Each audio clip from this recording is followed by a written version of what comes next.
it's not a terrible idea to know that there are certain events in the game world that are going to happen if either your players end up in a certain place or because time moves forward.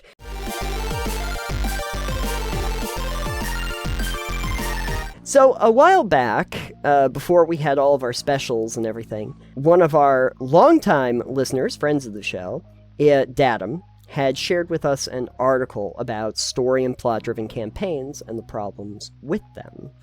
And there are no problems. No, there's no problems with it. It was all a false flag, guys. No, Realm Builder Guy had put out an article back in October, and Datum shared it with us. And I was reading through it the other day, and I thought that the general point that was being made was one worth discussing. I didn't want to get too much into the article itself. I didn't want to read it verbatim. Basically, to give you a little bit of a synopsis, he had been part of a campaign where the GM had a storyline of a campaign that he wanted to see unfold. As we do as GMs, typically, we go, right. I have a story I'd like to tell. Right. I feel like you fell into that trap as well when you were doing your Rift Hunters or whatever. I did. I had a plan of what I wanted the players to do, and it did feel like they were probably robbed of some agency, which is essentially the point that was being made here. I wanted to cite one particular part of this so that I could explain essentially what his problem was, because they were fighting these hordes of monsters, and they just kept coming because the story kind of demanded it. The way that it was presented, and I'll just quote from the article at this point, "Now we could still do whatever we wanted in the session and in defending the town, but the final outcome was predetermined. It was the illusion of choice, when in fact we had no choice at all. Aside from killing ourselves, the result at 11 p.m. was already decided before 6 p.m. I'm going to assume that they started their session at 6 and they were ending at 11. It'd be weird if they weren't, but the general thought process is that before they even started, the outcome was already predetermined, and there really wasn't anything that they would have been able to do that would change where they wound up at. They were going to start at A, and they were going to end at B, and there was really nothing that they could do to change that. Sure, I don't actually see an inherent problem in that. I mean, would you consider this to be a term? I don't think we've talked about this term for a little bit while, but railroading? It really depends on if you're forcing your players to do a specific thing, or if you're really just having a specific outcome. Okay. Like, if the outcome is predetermined, it may not be railroading. You can still have your players have a lot of choice in the things they do, but the things they do are still going to cause the event that happens. It's kind of like, if you wanted to think of it in different terms, like time travel paradoxes, for instance. Sure. I know it's completely off the mark, but like Futurama, as an example, I listened to an entire 30-minute rant about Futurama. I guess video essay about how Fry is made of time. TLDR. Fry went back in time and killed his own grandfather and slept with his grandmother. Yes, I do remember this episode. Yes. Fry, the person he killed was never his grandfather. Fry was always his own grandfather. Right. And him going back in time is never going to change that. It's going to cause that. And the causality there is that it doesn't matter what he does, it's always going to result in this being the outcome. Right. So, example like that is, you could have, here's what the outcome's going to be. Mm-hmm. Doesn't matter what you do to get there, you're still going to get there. Right. Another idea on that would be that doomed hero.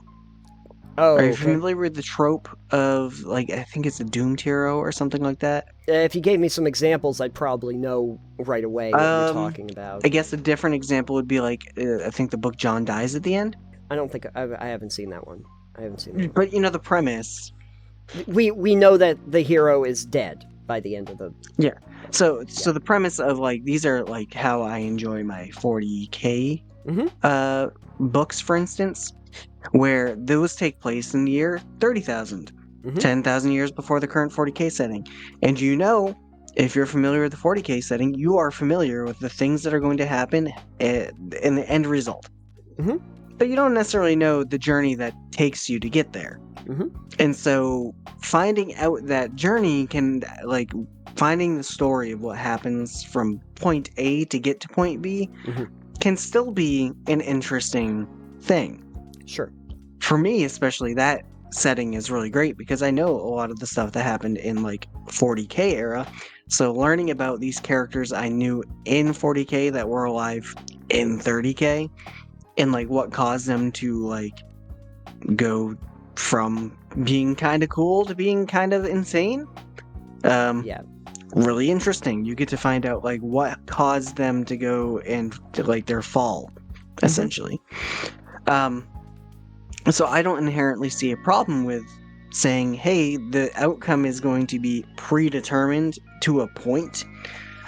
Sure. But I think letting the players have a lot of agency in the middle of that, like, here's your point A, here's your point B, figure out how you want to get there and do the things, that's fine. Unless the person who wrote the article just didn't like that outcome was already determined. It sounds more like the outcomes of each thing in between were also determined.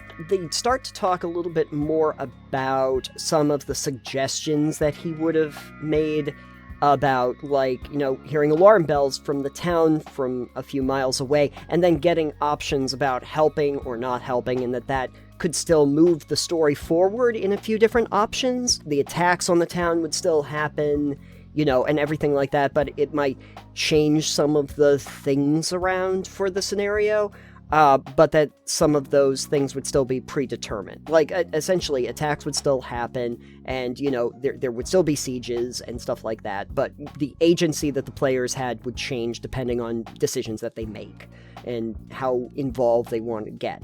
Had I to go back in time and do a campaign again, I think that I would just be okay with accepting that, like, here's my point A, and I know that there's certain things that are going to happen in the game. Like, I know that there's certain things that are going to happen in the world at certain times, but to accept that there might be a handful of point Bs that we eventually get to. And that from those handful of point Bs, there's a lot more point Cs that might end up being where you get to from there. So it's not completely off rail where the players go off in a completely different direction, but that there is some agency as to essentially a choose-your-own-adventure novel where you're going to go to some different kinds of endpoints determining based on what decisions that you make in the game. The last paragraph of this, I think, is important to talk about the conclusion that he came to, which I wanted to get your feedback on. But it's, a good GM will let the players guide the campaign in the direction that they want to go. These types of campaigns are more satisfying for the entire table and lead to a memorable experience. Robbing your players of meaningful choices is a betrayal of the social contract you have entered as GM. And I don't know if I believe that. True at all. I don't agree with that. I don't. This goes back to what we talked about last week with haggling. Yes. Yes. If you, not in every case, I'm not advocating not giving your players agency and choices. Obviously, you do that. You do that. Right. If you wanted to play a game where everything was left up to the players, you definitely can, but generally what happens, and a lot of the time, is if you give your players a map and say, what do you want to do, they flounder and have no idea. Right. I've done this in several games where I'm like, is there anything you want to do? You're in town, you have downtime, and players go, Yeah, I don't know. I don't know. I think... It's the decision paralysis, where it's the less options you have, the more you feel your choice is impactful. Whereas if you have too many options, you feel like you can't make a decision. Right. You know? Right. So in this case, robbing your players of the chance to make decisions isn't really what you're doing. You're going, there's a story that's going to be told here, and I'd like to tell it. And I think structuring it can do a lot of good, unless you have a really determined party or players who have a solid idea of a thing they want to do. Right. And that's not nearly as common, I think, in gaming groups. The thing that I think I have a problem with that declarative statement of a good GM will let the players guide the campaign in the direction that they want to go is that also suggests that the GM is not an active player in the campaign. Also true. That the GM doesn't actually do anything in the campaign. And if you're the person that put the campaign together, I imagine that you still have agency. It is an interactive medium where the players themselves are going to have something to say, but you shouldn't just then rob the GM of all ability to have some agency over the story, because then that's not really a story. It's not a campaign anymore. It's just faffing around, doing whatever. Yeah, then it's just kind of a construct of rules and some loose narrative, maybe. But right. I feel like the handcrafted campaigns can be a lot nicer when done well. But as we've talked about dozens of times, I'm sure, we've mentioned it between this show and our last show. Yeah. Personally, I find a nice mix of having a idea of where you want to go. Sure. And then also having the idea that players will throw a wrench in any plan you make. Right. So allow for things to happen. I had that one time with the players who, the archways, you remember the elemental archways. Oh yeah, I do, yeah. And I went, if the players do this thing, then they'll activate. Lo and behold, my players did that one specific thing that I just kind of wrote a little thing off to the side and said, if this happens, then this happens. Right. They did this thing, me not giving them any information about it. It was just kind of, this may never happen, but it's a thing that the world has set up now. Yes. So if it does happen, it has something. I don't need to sit there and go, improvise. I go, oh no, I had a thing for this. Yeah, and like, in a more committed sense, kind of like what I was talking about before, I think that it's not a terrible idea to know that there are certain events in the game world that are going to happen if either your players end up in a certain place or because time moves forward. That there are armies that are going to be moving, and there are artifacts that are going to be discovered, and your players might not be there when that happens, but it's going to affect the game world whether your players are there or not. It kind of goes back to old school World of Warcraft, almost, in a way. Okay. Where you have the freedom to go wherever you want, guys. Look at you. There's this big world. It's called Azeroth. You can go and take your character wherever you want to. And there are no boundaries to these areas. Oh, but the area beside you is level 30, and you're level 1. If you go there, you're probably going to die. Right.